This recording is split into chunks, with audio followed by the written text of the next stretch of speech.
ዲፕሬሽን ውስጥ ካለሽ እነዚህ አሁን የምነግርሽ ሁለት ነገሮች ከዲፕሬሽን እንድታገግሚ ወይም እንድትወጪ የሚያደርጉሽ ነገሮች ናቸው። ሁላችንም በሆነ መንገድ ዲፕሬሽን ውስጥ እንገባለን፣ ድባቴ ውስጥ እንገባለን።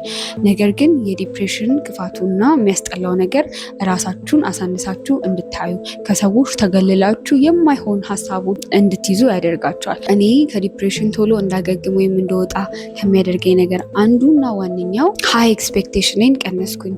ከማንም ሰዎች ሊሆኑ ይችላሉ፣ ምንም አይነት ነገር ሊሆን ይችላል፣ የገባውበት ነገር ሊሆን ይችላል እና በጣም ሃይ ኤክስፔክቴሽን ከማድረገው ነገር ራሴን ማግለል ጀመርኩኝ። ነቲንግ ኤክስፔክቴሽን ለእኔ የሆነው ነገር ወይም ደግሞ ለእኔ የሚገባው ነገር በሙሉ ዳትማች ይሄ ኢነርጂን ሉዝ አድርጌ እስክጨርሰው ድረስ አይደለም ለእኔ የሚሆነው። በጣም ትሄት ስላደረግኩኝ፣ በጣም ቤግ ስላደረግኩኝ፣ በጣም የሆኑ ሰማንን ኤክስፔክት ስላደረግኩኝ እኔን ራሴን ጭራሽ ያልሆነ ድባቴ ውስጥ ከተዋለሁ እንጂ መቼምና መቼም ቢሆን ከዛ ነገር አልወጣም። ሁለተኛው ፎርጊቭነስ ለምን እንደሚጠቅም ልንገራችሁ። ፎርጊቭ ስታደርጉ እነዛ ያስከፋቻችሁን ሰዎች ብቻ ሳይሆን እራሳችሁን።